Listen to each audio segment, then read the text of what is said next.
Realmente foi unha figura moi destacada. A historia, por suposto, non só de Galicia, senón fundamentalmente a historia de España, foi un dos investigadores destacado, pero el se dedicou fundamentalmente á arqueoloxía clásica. O mundo clásico foi o seu centro de atención. Era un home, eu diría que centrado sempre no mundo clásico. El estaba coas súas lecturas, cos seus artigos, sempre tiña que facer algo deso, a vez que coa docencia. Eu recordo, a modo de anécdota, que xa cando levamos meses en Madrid, me decía el, ti canto tempo levas aquí? Bueno, 6 meses, que biches de Madrid? Dixe, pois vin o Prado, cantas veces? 2. E dixome el, dichoso aquel que vendo o Prado 30 días, dice que xa coñece o Prado, non? E eu podo asegurar que se algunha vez tuve interés na historia do arte, no mundo clásico, na mitoloxía, debo yo a él, aunque eu evidentemente non sexa ninguén para falar a seu lado, nin sequera a súa sombra, pero dende logo esa capacidade de saber con quen trata e poder transmitilo, eu penso que non vai ser que ser sobrinho del para ter esa sorte, porque estaría á altura de calqueira. Era ambicioso desto, isto gustaba de sobremanera, non?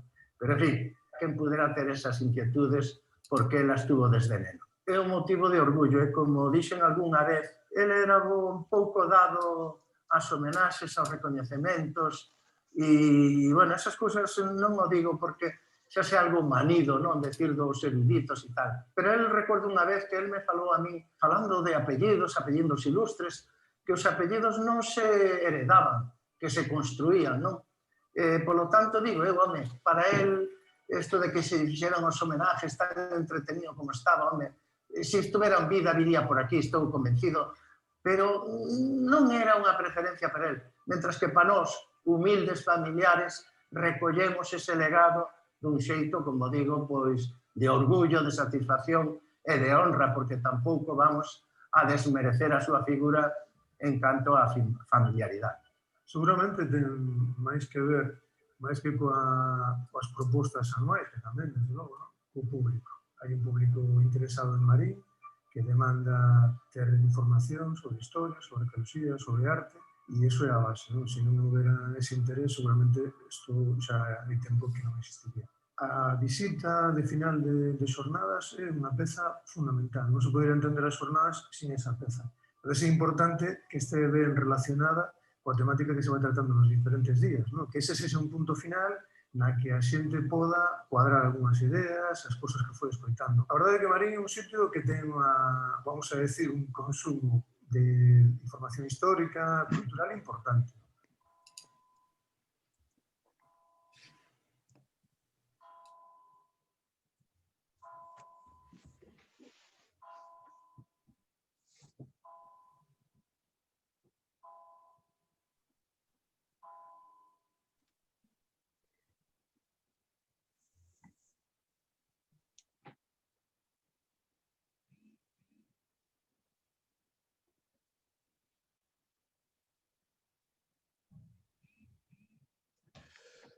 Boas tardes.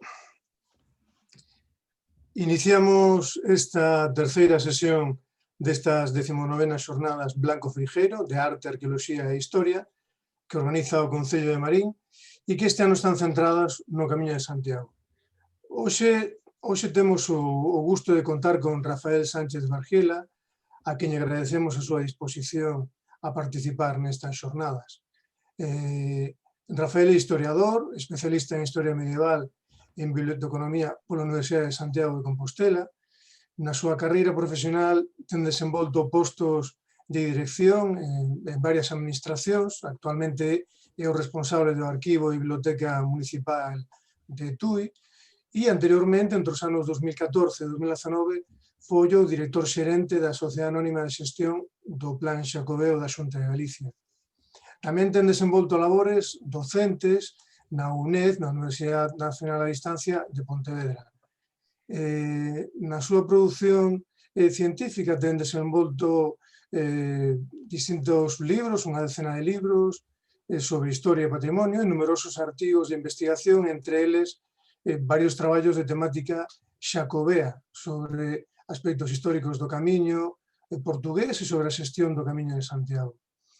Este coñecemento da historia da peregrinación a Santiago, unido á súa experiencia na realidade actual dos camiños, desde o seu traballo na xerencia da Sociedade Anónima de Xestión do Plan Xacobeo, fan de Rafael unha persona idónea para abordar de xeito global un camiño en concreto, en este caso o portugués, tanto a realidade actual, a realidade sociocultural do camiño, cunha auxe imparable, tamén como a súa longa trayectoria.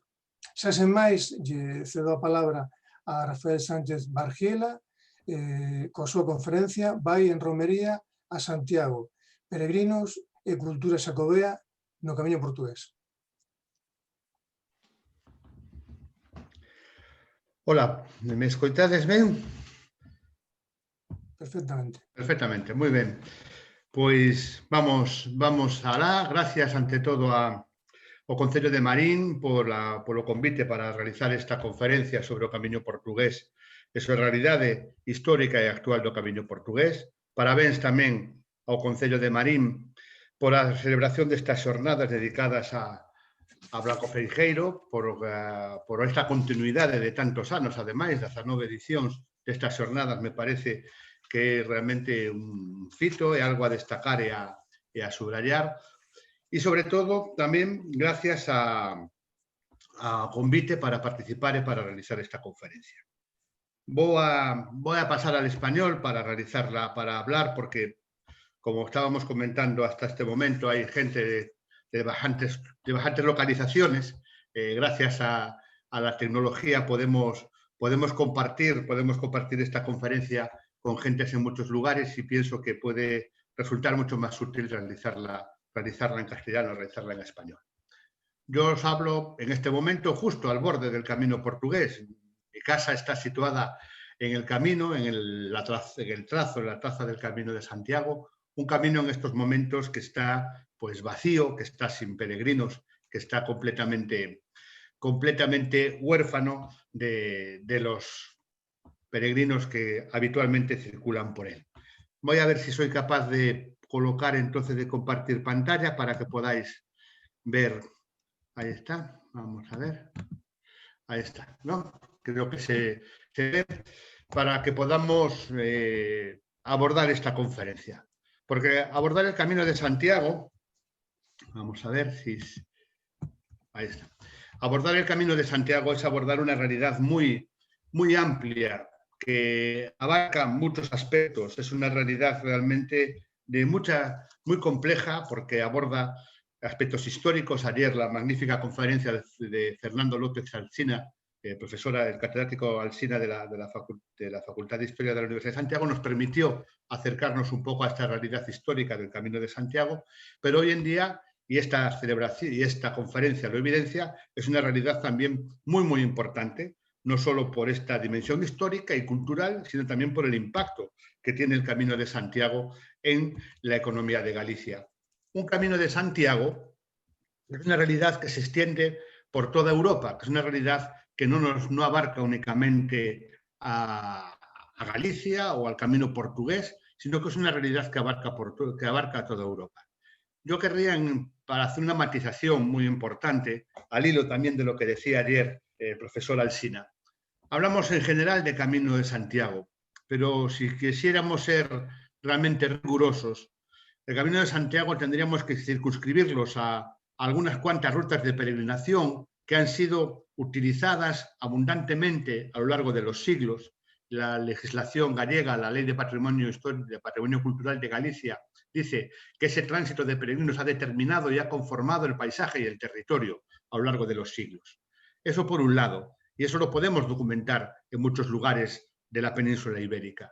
Quizá fuera de la península es mucho más difícil, y a lo mejor tendríamos que hablar de un concepto mucho más amplio, que es de cultura jacobea, que sí que abarca y que sí está extendida por todo el continente europeo, esta cultura jacobea. De tal manera que hoy existen pues, más de 80.000 kilómetros de rutas, de itinerarios, de peregrinación, donde están recogida la presencia histórica a lo largo de los siglos de peregrinos en más de 35 países de toda Europa. Y esto ha determinado que el Camino de Santiago en los últimos años ha vivido un crecimiento portentoso. Si las crónicas medievales nos hablan de unas rutas de peregrinación llenas de peregrinos, hoy también podemos afirmar lo mismo. Veis en este gráfico que estamos comprobando aquí, como desde el año santo de 2004, que estaba en 180.000 peregrinos, hemos pasado a los cerca de 350.000 peregrinos del pasado año. Pero esta evolución y este crecimiento del Camino de Santiago es todavía mucho más acentuado en el caso del Camino portugués, muchísimo más acentuado. Como hemos pasado de los 5.000 peregrinos del año 2005, los 5.000 peregrinos que recogieron la Compostela, porque es el único dato que tenemos para poder ver esto, a los cerca de 90.000 peregrinos, más de 90.000 peregrinos que realizaron el Camino portugués en el pasado año. Esto nos da que el camino portugués ha experimentado en estos 15 años un crecimiento, realmente a mí hasta me da un poco de reparo el decirlo, de casi un 1.800%. Hemos pasado de 5.500 a 95.000 peregrinos. Cuando el Camino de Santiago en general, por los datos de la Oficina del Peregrino, crecería únicamente un 351%. Estamos casi sextuplicando las cifras de este crecimiento. Y esto nos determina, pues, la potencia y el interés que hoy tiene hablar del Camino portugués y cómo a lo largo de los últimos años se ha incrementado muchísimo la investigación en torno al Camino portugués. ¿Pero qué es el Camino portugués? Y yo quería acabar esta pequeña introducción, este primer bloque, un poco con esta realidad. ¿Hablamos de Camino portugués o hablamos de caminos portugueses? Tenemos el Camino portugués, el camino central, el camino por antonomasia, el Camino portugués por antonomasia, que desde Lisboa, pasando por Coimbra, por Porto, por Ponte de Lima, por Tui, Valencia, Tui, Redondela, Pontevedra, Padrón, llega a Santiago de Compostela.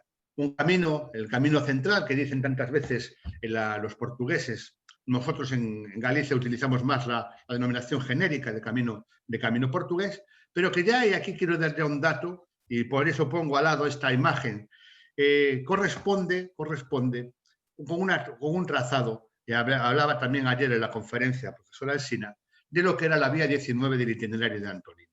La vía 19 es el gran eje de comunicación que desde época romana hasta la actualidad aprovecha toda esta depresión meridiana que atraviesa Galicia prácticamente desde la zona de Tui hasta Compostela, aprovecha estos elementos de la orografía, de la geografía, y es la gran vía de peregrinación.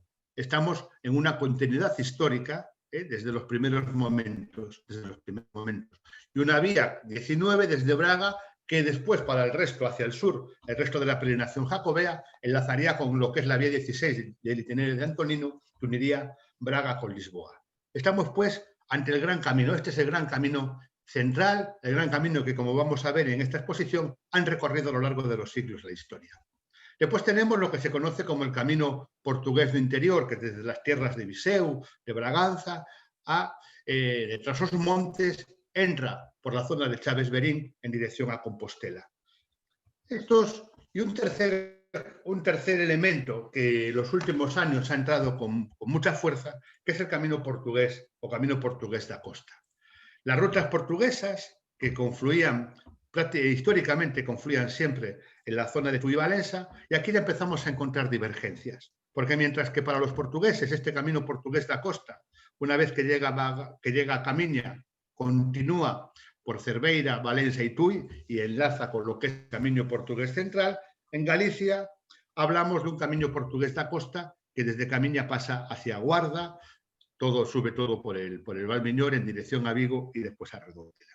Hay distintos planteamientos y distintos intereses que están detrás de todas estas definiciones. Pero si continuamos viendo lo que hablamos de este mismo Camino portugués da Costa, hoy en día la mayoría de los peregrinos no hacen el Camino portugués da Costa, sino que la mayoría de los peregrinos hacen esta senda litoral que recorre todas las pasarelas de madera peatonales que se han construido en la costa portuguesa y que tantos de los peregrinos es lo que dicen que es el Camino portugués da Costa.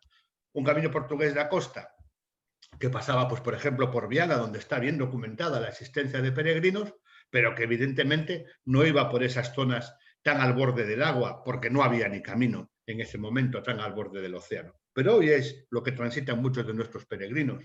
O una variante espiritual de la que se habla entre Pontevedra y Vilanova de Arousa para después continuar a través de la Ría de Arousa y del río Ulla hasta Padrón, que es completamente, nunca ha habido un peregrino histórico que haya realizado esa ruta. Es una ruta de interés, que pasa por lugares hermosísimos a nivel paisajístico, y que también tantas veces es identificada como camino portugués.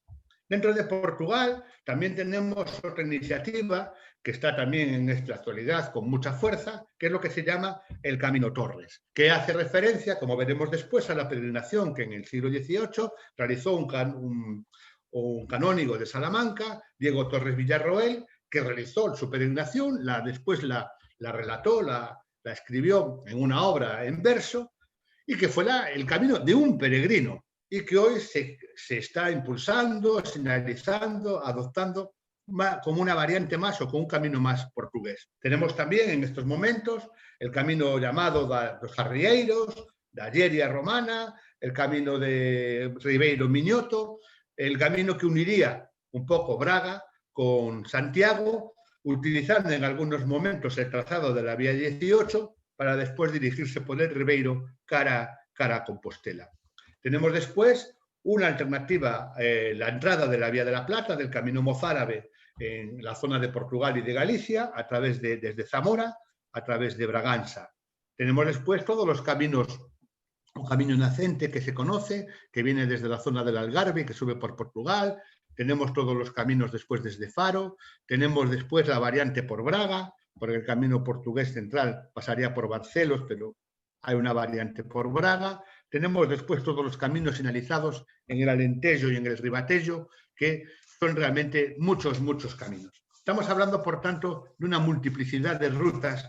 Hoy en día es lo que tenemos y lo que conocemos e identificamos como camino portugués. Yo querría en este sentido reivindicar que uno de los elementos que configura y que define estructuralmente lo que es el Camino de Santiago es la historicidad. Tiene que haber realmente documentación de la presencia constante a lo largo de los siglos de peregrinos. No es lo mismo que exista un hospital de pobres y peregrinos, porque eso lo sabía en todas partes. No es lo mismo que exista, como veremos ahora, una capilla dedicada a Santiago. No es lo mismo que exista una cofradía, una devoción santiaguista en un lugar. Para que eso podamos entonces de ahí inferir que eso es un camino de Santiago. Un camino de Santiago es una ruta que a lo largo de los siglos, a lo largo de la historia ha sido transitada por los peregrinos y esto ha marcado, configurado el territorio, el paisaje, la historia y la cultura de los pueblos. Para mí, el gran camino de Santiago es lo que los portugueses conocen como el camino portugués central. El gran camino que entra desde Lisboa, sube por Coimbra, Porto, por la zona de Barcelos, o mejor por la variante de Braga, llega por las tierras de Ponte de Lima, hacia Valencia, Tui, y continúa por lo que es el gran trazado desde época romana de las comunicaciones entre Galicia del sur al norte de Galicia.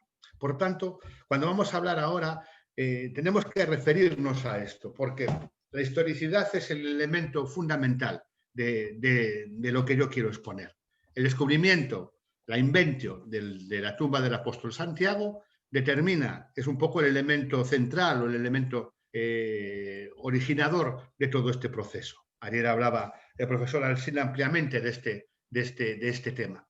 Pero tengamos en cuenta, y entro ya en la segunda parte de mi exposición, que la repercusión de este descubrimiento, de esta noticia, del descubrimiento de la tumba del apóstol por el obispo Teodomiro, va a tener una inmediata repercusión. Y tenemos como ya en el año, si acordásemos o si admitimos que el descubrimiento del sepulcro del apóstol Santiago tuvo lugar entre el 820 y 830, en nuestros años, en el año ya 862 se dedica, la primera iglesia que aparece dedicada a la memoria del apóstol Santiago va a ser una iglesia portuguesa, una iglesia situada cerca de Viana do Castelo, la iglesia de Santiago de Castelo de Neiva, donde se conserva bueno, parcialmente tapada por un retablo posterior, la inscripción fundacional que nos habla de esa dedicación, de la dedicación de esta iglesia.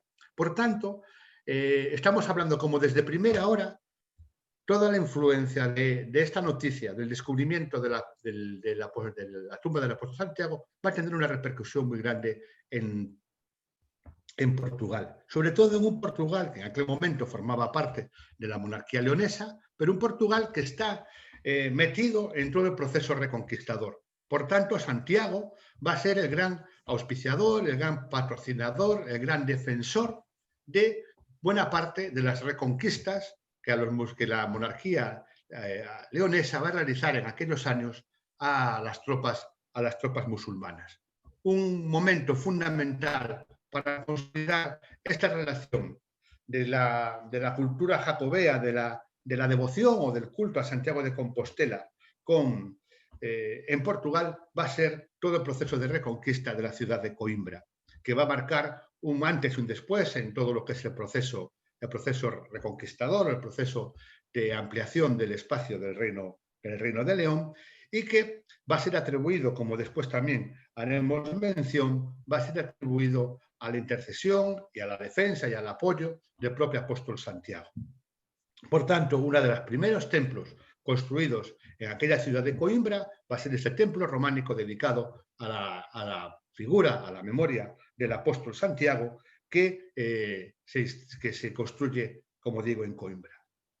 Y esto se va a extender ampliamente. El profesor Arlindo Cunha, que tiene estudiado muy bien este tema, nos habla que en el censal de la diócesis de Braga del año 1071 existen ya, estamos hablando, la diócesis de Braga era una diócesis enorme que ocupaba prácticamente buena parte del noroeste de Portugal, existen 39 parroquias dedicadas al apóstol Santiago.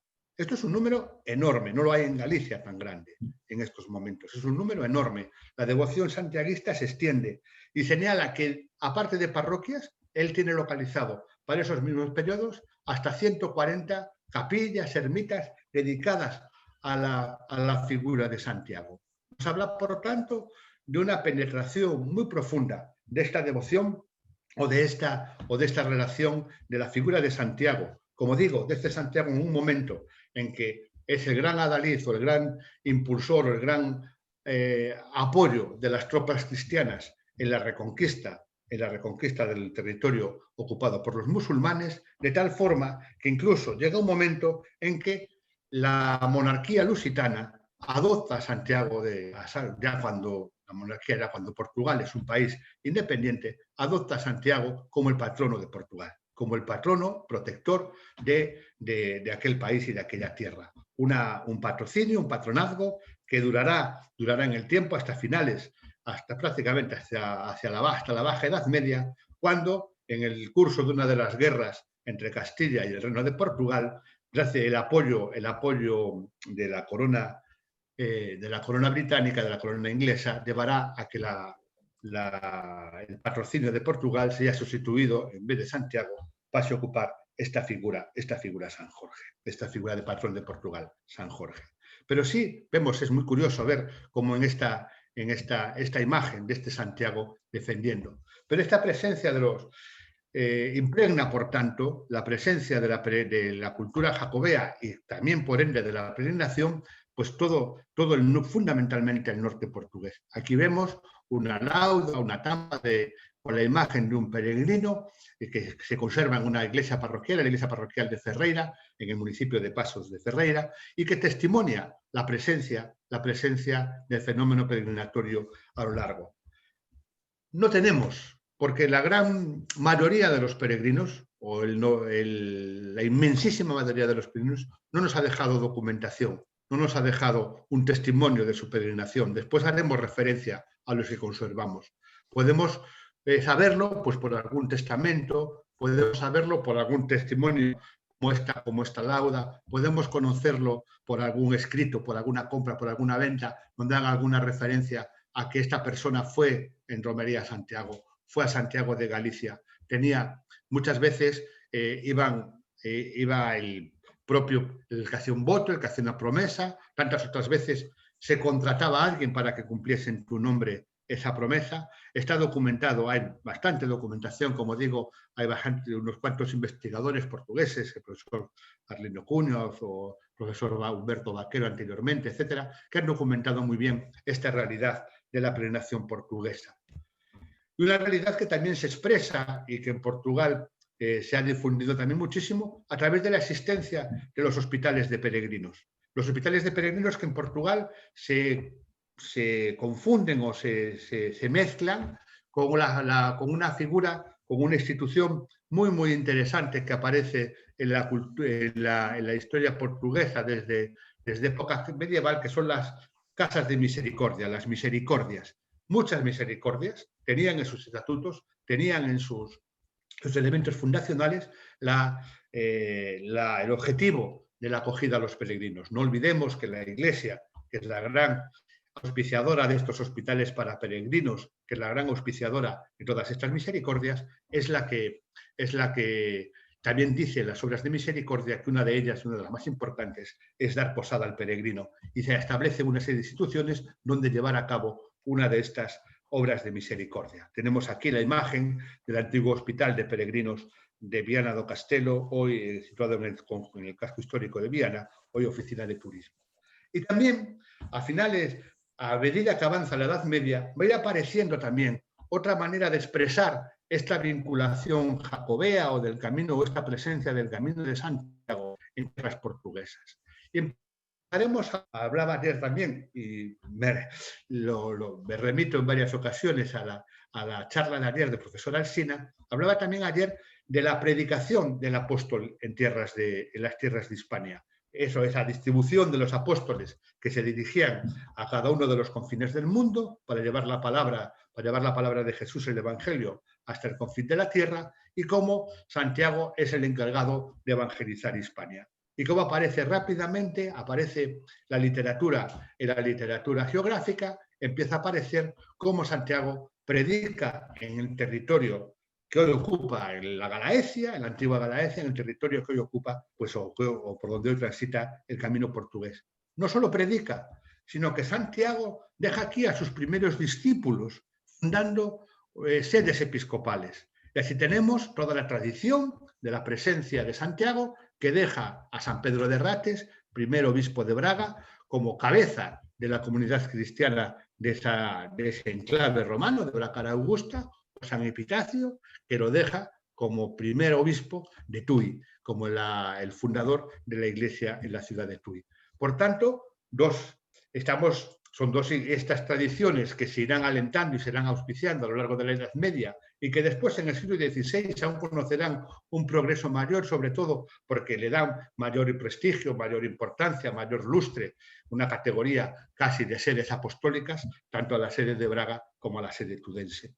Pero esto nos testimonia cómo se está metiendo este espíritu jacobeo o esta identidad jacobea, está muy presente en Portugal. Un Portugal cuyas costas vieron, siguiendo la tradición y siguiendo las distintas tradiciones que desde el siglo IX van a aparecer, un Portugal por el que pasó la barca de piedra que traía los restos del apóstol Santiago, cara a Compostela, cara a Padrón, que es donde llega.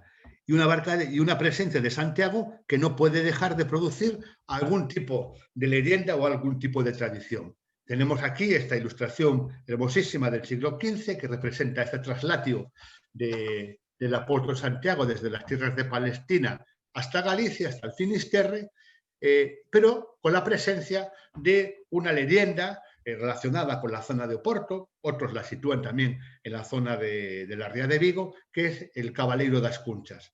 Este caballero que estaba realizando, existen varias versiones, que estaba realizando unos juegos en la costa, en la orilla del mar, y que acaba hundido en las aguas, y que Santiago Apóstol, cuando pasaba en esta traslatio con la barca, lo rescata, y al rescatarlo de las aguas aparece lleno de estas conchas, lleno de estas vieiras, rescatado con vida por el apóstol Santiago. En otros casos dicen que otras variantes, que este caballero fue a ayudar a la barca que se hundía, etcétera. Pero nos está hablando de cómo está imbricándose esta devoción, este culto santiaguista, este culto jacobeo, dentro de las tradiciones más arraigadas o de las leyendas, de los mitos del norte de Portugal. Y esto nos va a llevar a que a lo largo, se haya ido configurando a lo largo de los siglos un amplio patrimonio cultural que tiene vinculaciones con el camino. No podemos entrar en esta exposición en definirlo, pero desde la Catedral de Lisboa o la Catedral de Oporto, donde está documentada la presencia de peregrinos, pasando por esta iglesia románica de San Pedro de Rates, del que acabamos de hablar, pasando después por otro elemento del patrimonio cultural, de la tradición cultural muy interesante, el famoso galo de Barcelos, que identifica prácticamente a Portugal, está relacionado también con una leyenda vinculada al Camino de Santiago, con una tradición vinculada al Camino de Santiago. Un peregrino es acusado de un robo, el juez no quiere atender las súplicas para que no sea condenado, y porque está comiendo un gallo en su casa, este peregrino es ajusticiado, y cuando va a ser ajusticiado este gallo resucita y canta. El juez se dirige y, como varias de las tradiciones dicen, que fue el apóstol, como se ve en ese cruceiro que se conserva hoy en el Museo de Barcelos, fue el apóstol el que sostuvo con vida a este peregrino mientras era ahorcado. Es una leyenda también muy conocida, muy extendida, también existe en Santo Domingo de la Calzada, en otros lugares, pero que nos habla de cómo, insisto, de cómo el Camino de Santiago, la presencia del camino, ha dejado esta profunda huella en la cultura de Portugal o en la cultura de los pueblos del noroeste hispánico. Tenemos Ponte de Lima también, con un hospital de los peregrinos documentado desde la Edad Media, con muchísimos pasos para el paso de los peregrinos y de los viajeros que compartían. Tenemos la iglesia románica de Rubiáes, ya cerca de Valencia. Tenemos aquí también en Valencia un crucero también con un testimonio hermosísimo en el fuste, donde aparece ese bordón y esa vieira de peregrino que nos hablan y nos documentan de esta continuidad histórica del paso de los peregrinos por la ciudad de Valencia, por la Catedral de Tui, donde existe existe un altar dedicado a Santiago Apóstol, donde tantos peregrinos rezaban en su tránsito, donde tenemos documentada la presencia desde el siglo XII de un hospital de peregrinos que acogía a los romeros que se dirigían a Santiago de Compostela, como luego veremos, o que continúa después por Redondela, donde una villa cuya iglesia está dedicada, su parroquia está dedicada a la figura a la devoción del apóstol Santiago, y tiene esta fuente que preside el lugar principal, esta fuente pública también dedicada al recuerdo de Santiago, una cultura que todavía hoy sigue estando presente entre los peregrinos, o la Virgen Peregrina, que es una de las grandes advocaciones marianas que liga la figura de Santiago Apóstol con la Virgen María, una Virgen que acompaña a los peregrinos, los protege y los defiende, y la figura de la Virgen Peregrina, que continúa y que tiene su lugar central porque es uno de los momentos más importantes en todo lo que estamos hablando de la cultura jacobea y de este proceso histórico, en la presencia del Pedrón en la iglesia, de Santiago de Padrón, donde la tradición sitúa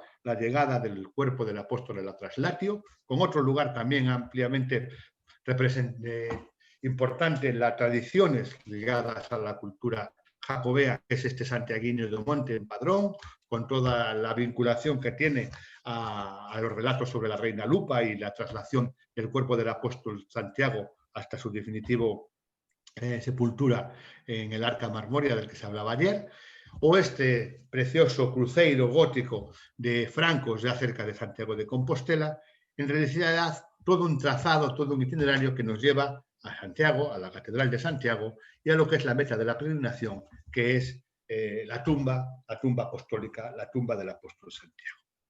Esto nos permite... ¿Por qué llegamos a esto? Llegamos a este trazado, llegamos a este tan amplio bagaje, porque a lo largo de los siglos han sido miles y miles los peregrinos que han transitado por esta ruta, los que han determinado, como digo, pues elementos de nuestra cultura, de nuestro patrimonio, de nuestro paisaje, de nuestra configuración urbanística incluso, tantas veces.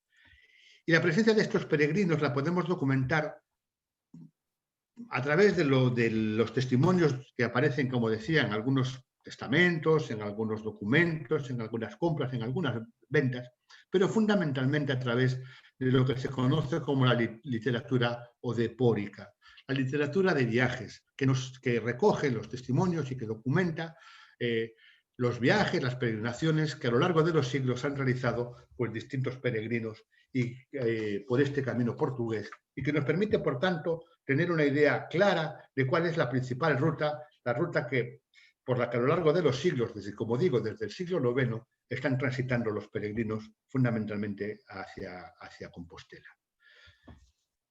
Podríamos decir que los primeros peregrinos, y es un poco una ficción, pero bueno, podríamos decir que los primeros peregrinos, pues sería a lo mejor el obispo Nausto de Coimbra, el obispo Arrimiro de Lamego, Gomado de Porto, Teodomiro de Viseu y Argimiro de Braga, que acuden a la consagración en el año 899 de la segunda basílica compostelana. Todos estos obispos desde sus sedes se desplazan hasta la catedral compostelana para participar en este elemento de consagración. Realmente son todos los obispos de del norte de Portugal, cuando no era la sede apostólica o todavía, no era una sede episcopal todavía Santiago, ni cuando además la sede metropolitana seguía siendo Braga.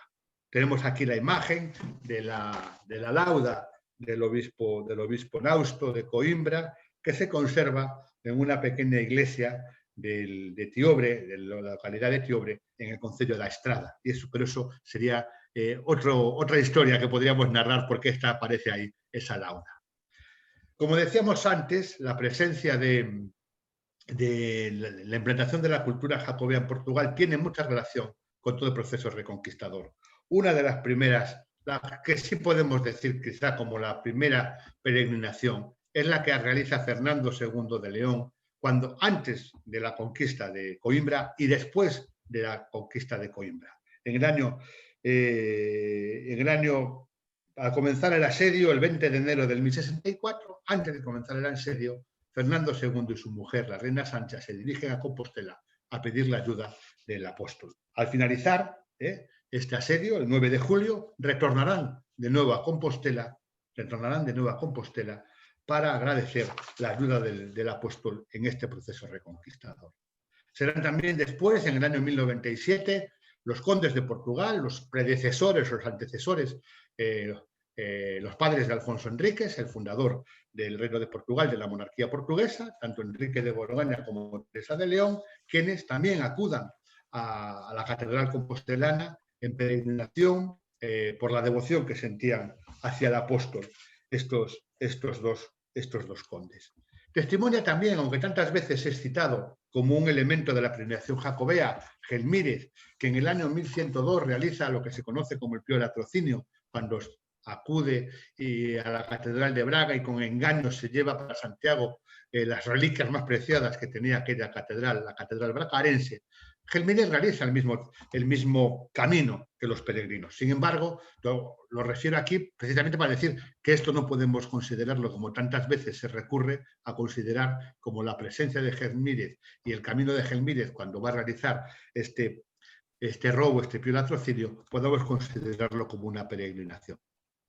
El primer gran relato que tenemos, o la primera gran documentación que nos recoge sobre el Camino de Santiago, es debido a un geógrafo árabe. En el 1138, Al-Edrisi realiza una obra que es una especie de geografía del mundo conocido en aquel momento, que se titula El recreo de quien desea recorrer el mundo, publicada en el año 1154. Divide el mundo en 7 regiones y coloca a Hispania en la primera sección de la 4ª región. Y dice que hay 4 caminos para acercarse a Santiago. Y establece 4 rutas. El camino francés, lo que conocemos hoy como el camino francés, el camino marítimo, que desde el sur de Francia hacia navegación de cabotaje hacia el puerto de La Coruña, hacia los puertos de Muro, Fisterra, etc. Y establece después 2 caminos, otros 2 caminos que son los caminos portugueses, con la misma diferenciación. El camino portugués, que desde Coimbra venía por toda la antigua vía romana y llegaba, cruzando por Tuy y por Valencia, llegaba hacia las tierras de Compostela, de Iria, la diócesis de Iria, y después el camino portugués marítimo, también con una navegación de cabotaje.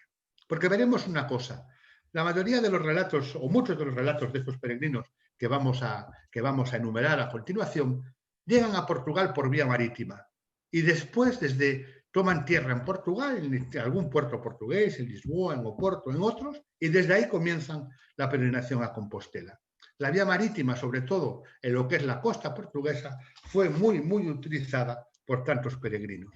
Este relato, por tanto, en el siglo XII, a principios del siglo XII, de El Idrisi, nos permite documentar cómo ya en aquel momento era ampliamente reconocida y documentada el camino portugués como este gran camino de peregrinación, al mismo nivel que el camino francés.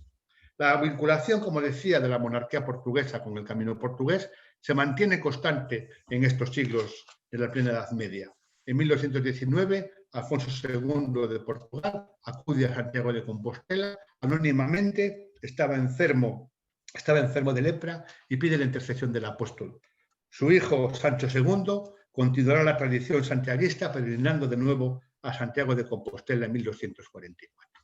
Pero la gran peregrinación, o una de las grandes peregrinaciones por el camino portugués a Compostela, es la peregrinación que realiza a Rainha Santa, Santa Isabel de Portugal. Sabemos, Isabel de Portugal, que estuvo casada con el rey Don Dinís, madre también del futuro rey Alfonso de Portugal. Una vez que enviuda, se ingresa en la Orden de las Clarisas, en el monasterio que ella había fundado en Santa Clara de Coimbra, y a los pocos años de enviudar, en 1325, a los pocos meses, de enviudar, realiza una peregrinación a Santiago de Compostela. Una peregrinación que ha dejado una huella indeleble en la historia del camino portugués, porque no hay lugar a lo largo del trazado del camino de portugués que no reivindique, que no tenga alguna tradición, alguna leyenda, algún elemento que nos permita, que diga que a Rainha Santa pasó por aquí, que Rainha Santa estuvo aquí cuando peregrinaba a Santiago de Compostela. No sabemos, desconocemos cuál fue el itinerario que realizó la Santa Isabel en su peregrinación a Compostela. No lo desconocemos. No sabemos si fue por vía marítima, como decíamos en algún momento, o peregrinaría por el camino portugués, por las rutas, por el camino que utilizaban los peregrinos y viajeros en aquellos momentos. Lo que sí sabemos, y así lo recogen varios relatos, es que la reina, que por lo menos desde Padrón fue a caballo, al llegar a la zona de Milladoiro, desciende del caballo y camina, y va caminando hasta la Catedral de Santiago. Una catedral donde es recibida, donde es acogida por el arzobispo Berenguel de Landoira, al cual participa y asiste en los actos del 25 de julio, del Día de Santiago, y entrega al apóstol de Santiago su corona, su manto regio bordado con hilos de oro y de plata, así como otros presentes de gran valor. A su vez, el arzobispo Berenguel de Landoira le entrega a la reina, a Isabel de Portugal, le entrega un bordón o báculo rematado con la forma de tau, que es este que veis en la imagen, y que se conserva porque cuando Isabel de Portugal es enterrada, quiere ser enterrada con estos símbolos jacobeos, como vimos en la imagen anterior. Por tanto, cuando en 1612 se hace un reconocimiento del cuerpo de la Reina Santa de Isabel de Portugal, aparece este bordón en forma de tau, también muy interesante, esta forma de tau que utilizaban los arzobispos de Santiago y que aparece en el parteluz del Pórtico de la Gloria. Muy interesante esta forma de este báculo, este bordón. Hay también la leyenda o la atribución de una segunda peregrinación de Isabel de Portugal de 1335, donde iría ya como una peregrina anónima sin conocimiento de nadie. Lo que pasa es que es una peregrinación que no está documentada históricamente, que permanece en este nivel. Otro de los grandes peregrinos que realizó el camino portugués fue el pintor flamenco Van Eyck, que acudió en 1429 con una delegación del reino de Borgoña a los tratos para una boda entre el duque de Borgoña y una princesa portuguesa. Él tenía la misión de realizar el retrato de la princesa portuguesa para que el pretendiente o el futuro novio pudiese contemplar a esta que iba a ser su esposa. Cuentan las crónicas, aunque hay dudas sobre ello, que en este curso de este desplazamiento a la península, Van Eyck realizó una peregrinación a Santiago de Compostela, y algunos historiadores y algunos estudiosos relacionan este fondo de este cuadro de la Anunciación de Van Eyck con la catedral compostelana. A partir de este momento van a ser numerosas las crónicas que vamos a ir encontrando, donde nos van refiriendo las peregrinaciones, pues personajes de la nobleza, de la aristocracia, normalmente gente con estudios, gente de la alta sociedad de cada momento histórico, nos van recogiendo en relatos, en distintos tipos de libros, las peregrinaciones a Compostela. Aquí tenemos, por ejemplo, que es uno de los primeros, es un embajador del rey de Alemania, de Federico III, Nicolás de Lagman, que viene acompañado de Jacobo Mott, que viajan hacia Portugal también para las tratativas de un nuevo matrimonio entre las monarquías alemanas y portuguesas, y donde también deja pues, recogido pues, su camino, su paso por Compostela y su camino por las distintas localidades del camino portugués. A continuación tenemos otro relato, en 1466, de un noble bohemio, de León de Rosmital, aparece con varios nombres, que viene con una gran comitiva de cerca de 30 a 40 personas, y que realiza un gran viaje de conocimientos, de estudio por Europa, pero que también en el curso de este viaje llega también a Santiago de Compostela, llega en un momento, además, en un momento delicadísimo, en un momento en que había una lucha, una guerra entre el arzobispo Alonso de Fonseca y la nobleza compostelana encabezada por Bernal de Áñez de Moscoso, y donde este varón pues acabará excomulgado, tendrá que hacer penitencia para poder entrar a la catedral, pero bueno, al final consigue entrar, consigue ganar el jubileo, y después se desplaza hasta Finisterre para continuar después a través de Padrón a Portugal, donde va a encontrarse con el rey de Portugal. El siguiente relato de peregrinos que conservamos data de finales también del 15, de Nicolás Popielowo o Poplau, que es un noble de Silesia, un noble polaco, que también viaja, hace una gran tournée, un gran viaje a lo largo de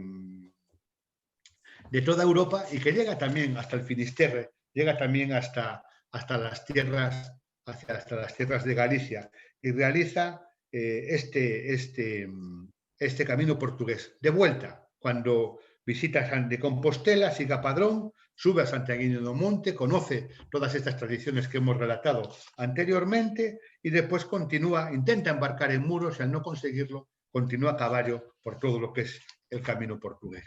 Continuaríamos después también con el relato que realiza un viajero y peregrino alemán, que es Jerónimo Münzer, que también está en los últimos años del siglo XV, que realiza pues, el recorrido clásico del camino. Y en el relato de Münzer empieza a aparecer lo que va a ser una constante en todos los relatos de los peregrinos, que va a ser una crítica bastante grande, y a veces incluso feroz, a las condiciones de alojamiento y de acogida que había en Galicia en aquellos momentos.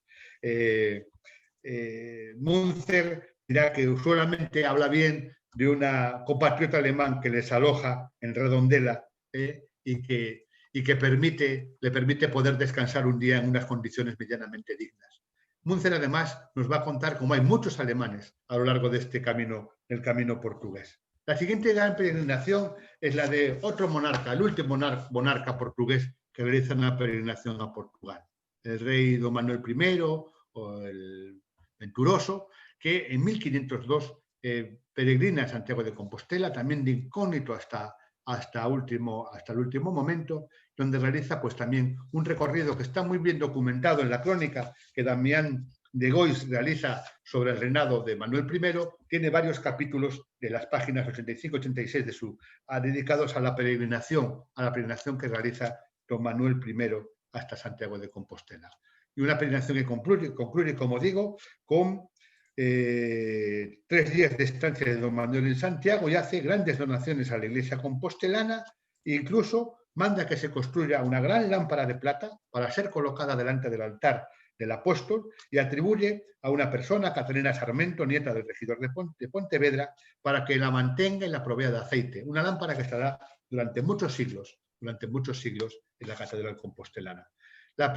Junto a Manuel I viene también una persona, un escudero, que será Duarte de Armas, que al cabo de 2 o 3 años y por orden de don Manuel I, a la vuelta de esta peregrinación, realizará por los dibujos de todas las fortalezas fronterizas del Reino de Portugal, y así tenemos la primera ilustración, la primera referencia gráfica a este camino portugués, que es esta ilustración de las fortalezas de Valencia y Tui, publicado en el libro Las Fortalezas de Duarte de Armas en 1510. Continuamos los relatos, pero me voy a detener solo en 2 o 3 de estos relatos. Como decíamos, Claude de Bonseval, que era el acompañante de un abad cisterciense que visita Lisboa y que también discurren por el camino portugués, o este otro que es un peregrino, Bartolomé de Villalba y Estaña, que es un rico hombre de la zona de Valencia, del Levante, y que publica en 1577, escribe un libro de una larga peregrinación que hace a lo largo de toda España. Él se llama Siempre Peregrino, aunque en realidad es un viaje que realiza por toda la península, donde también, al hablar de Galicia, siempre hablará de la gente ruda, de las malas condiciones de alojamiento y de estancia que tiene en nuestro país. Lo mismo que las otras de este Bolobo, que es también otro de los grandes relatos de la peregrinación que conservamos, que también era un noble polaco que pasa por las tierras de Galicia y de Portugal a finales del siglo XVIII. Este relato de Juan Bautista Confalonieri es muy escueto, pero sí que describe muy bien y establece muy bien todas las localidades por donde Confalonieri, acompañado del cardenal Biondo de Montalto, realiza una peregrinación desde Lisboa, donde estaban residiendo, donde estaban visitando a los monarcas portugueses, realizan una peregrinación hasta Santiago de Compostela. Este relato, este libro de viajes de Confalonieri nos permite documentar perfectamente y ha servido de base para identificar y para señalizar en este siglo XX, en esta segunda mitad del siglo XX, el camino portugués a Santiago de Compostela. Continuamos después con Samuel Purchas, que es un investigador y un geógrafo inglés, que en una de sus publicaciones recoge un relato que él encuentra en una biblioteca de un noble británico, recoge un relato del siglo XIV, donde vienen las grandes rutas de peregrinación que existían o que estaban documentadas en aquel momento. Una de ellas, evidentemente, el camino jacobeo, el camino de Santiago, y donde también habla de un camino que va desde Santiago por Padrón, que es situado en aquel momento, dice, a 24 millas de Padrón, por Pontevedra, y que entra hasta la ciudad del Cuerpo Santo, la última de Galicia al borde del mar. Suponemos que se refiere al Cuerpo Santo de San Telmo en Tui. A partir de este momento encontramos que en 1640 el proceso de independencia portugués va a significar que la monarquía portuguesa va a restringir enormemente, o va a intentar restringir enormemente las peregrinaciones a Santiago. Un poco por un tema de identidad, y va a promover la cultura de las peregrinaciones dentro de su propio país. Sin embargo, continúan los relatos de peregrinos. También otro viajero francés, Albert Juvin de Rochefort, que en 1672 realiza también el camino. Primero va a Santiago, desde Santiago va hacia Lisboa por el camino portugués. También Pacitelli, que es otro de los grandes peregrinos, pero yo quería referirme a las dos o tres grandes peregrinaciones de este momento.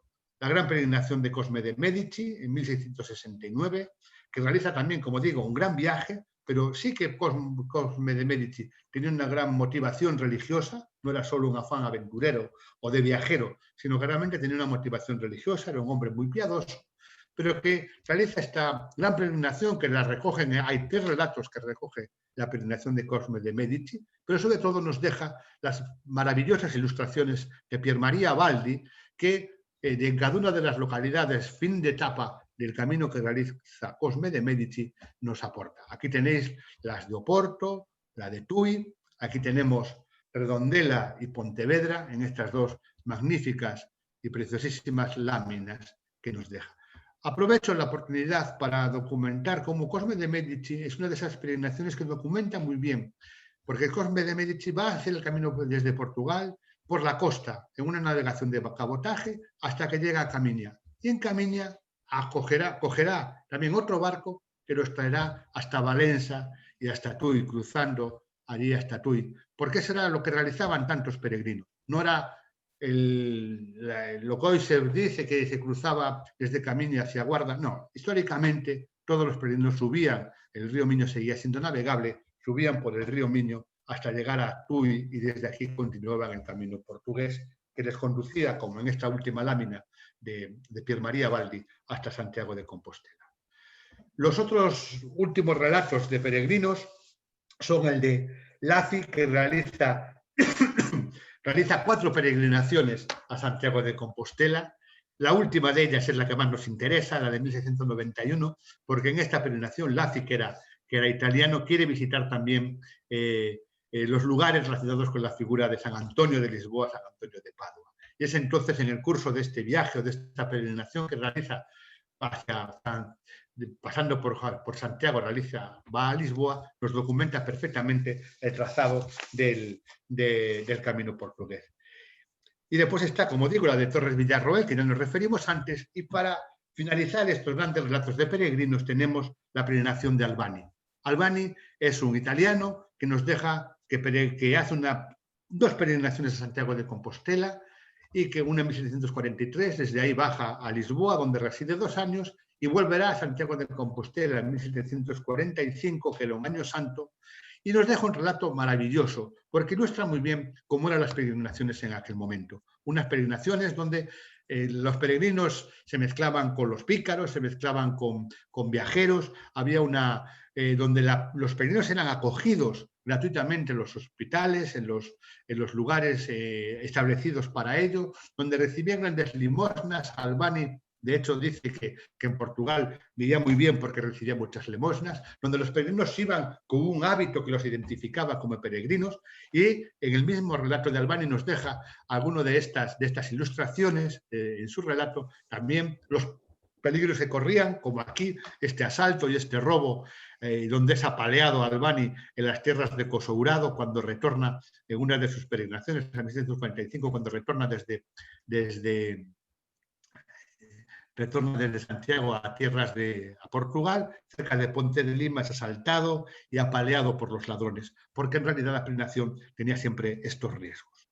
Estos relatos, pero están paralelos a lo que es la presencia constante de peregrinos. Pongo aquí una lista, y estoy acabando, son las 2 últimas referencias que quería hacer, una lista de enterramientos de peregrinos en la Catedral de Tui, a través del libro del Hospital de Peregrinos Tuiense. Aquí vemos como a mitad del siglo XVIII aparecen peregrinos de todas partes de Europa, alemanes, portugueses, españoles, italianos, polacos, flamencos, que transitaban por estos caminos, un poco con este ambiente también. ¿Y por qué había tantos peregrinos de estas nacionalidades? Por lo que dijimos antes, no tanto porque viniesen desde sus países desplazándose, sino porque llegaban por vía marítima a Portugal y desde ahí llegaban o subían, realizaban el camino de Santiago hasta Compostela. Unas peregrinaciones portuguesas que se mantuvieron, a pesar, como digo, a nivel popular a lo largo de los siglos. Y unas peregrinaciones que se reactivarán hasta después de 1879, cuando se redescubre el cuerpo del sepulcro del apóstol Santiago en la Catedral Compostelana, se reactivarán y tenemos documentado, y esto es una novedad que me gustaría compartir con vosotros, cómo a raíz de ese redescubrimiento, reinventio del sepulcro del apóstol Santiago en 1879, al año siguiente, desde Tui, se realiza una peregrinación a pie a Santiago de Compostela. Una peregrinación realizada por etapas, en 5 etapas, que nos hace presente, nos dicen ellos que quieren recuperar lo que era la peregrinación medieval. Estamos, por tanto, en los inicios de lo que ha significado la recuperación de este camino, de este trazado a lo largo de la historia, y que ha llegado a que, bueno, pues desde los años 50 sea un proceso que no afecta solo a los caminos portugueses, sino que es un proceso cada vez más extendido, cada vez más importante y cada vez que, como veíamos al principio de esta exposición, pues más personas y más peregrinos quieren de realizar el Camino de Santiago, especialmente, como digo, por el camino portugués, que se consolida cada vez más como la segunda ruta de peregrinación, como lo ha sido a lo largo de los siglos, a lo largo de la historia. Muy bien, pues muchas gracias. Creo que me pasé un poquito del tiempo, pero bueno, ahora me someto a las preguntas que queráis hacerme. Muchas gracias, Rafa. Fantástica intervención, documentadísima, que seguro que suscitará un montón de preguntas e dúbidas, así que aproveitar que temos con nos a Rafael Sánchez Barquela, facer preguntas. Temos, como sabedes, a posibilidade de que fagan esas preguntas a través da página de Facebook do Concello de Marín. Xa temos algunha co cual pois, vamos a arrancar. Unha primeira pregunta que nos fan en relación a como cruzaban os peregrinos o Miño. Como cruzaban os peregrinos o Miño, hai referencias á presencia de barqueiros e a pregunta máis concreta é se había unha referencia, alguna documentación sobre pontes de barcas no Miño e, bueno, tú en concreto, claro. Bueno, sí, evidentemente, hasta 1886, que foi cando se inaugurou a Ponte Metálica, actual a bella Ponte Nacional que comunica Tui e Valença, a comunicación polo río Miño era en barca. Había dúas barcas, a barca do Bispo de Tui e unha barca da Cámara de Valença.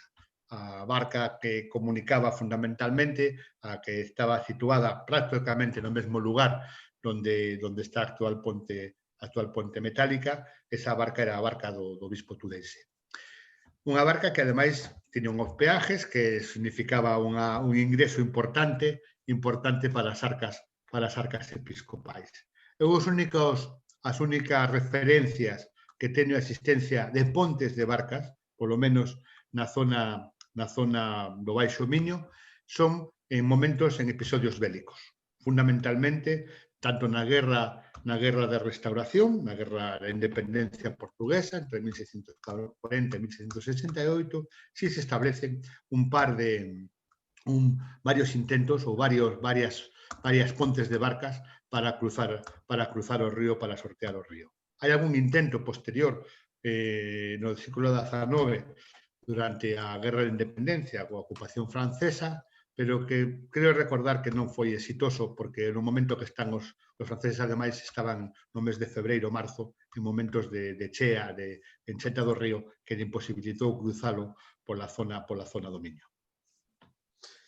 Ben, temos máis preguntas, pero tamén te teño que decir que están chegando moitas felicitacións para a túa exposición, que o saibas.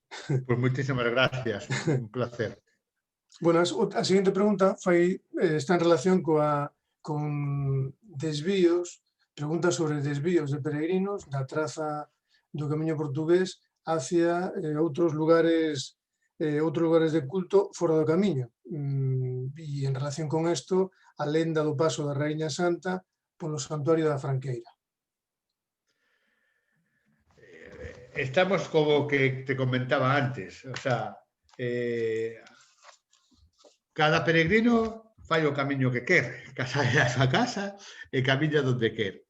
A existencia, a lenda ou a tradición da presencia da Raíña Santa na Franqueira é unha tradición, unha lenda moi asentada, moi antigua, e que testemuña como ese lugar de Santa María da Franqueira era un lugar que recibía peregrinos, que tiña posiblemente culto algunha reliquia que atraía aos peregrinos e, sobre todo, que era un lugar que recibía tamén peregrinos e xentes chegadas de Portugal. Como dixen anteriormente, non coñecemos actualmente cal foi o percorrido que realizou a Raíña Santa na súa peregrinación. Non o conocemos, non hai documentación que nos permita falar con rigor dese itinerario. Por tanto, o que temos son estas lendas, estas tradicións, que nos documentan unha cultura xacobea, nos documentan unha devoción pola figura da Raíña Santa e pola súa súa presencia e, por tanto, unha vinculación co fenómeno xacobeo dese lugar. Pero non podemos decir que pasara por aí. As atribucións á Raíña Santa son innumerables, tanto no norte de Portugal como no sur de Galicia. Temos outra pregunta que fai mención, aproveitando que TUI foi recentemente incluída na rede de xuderías.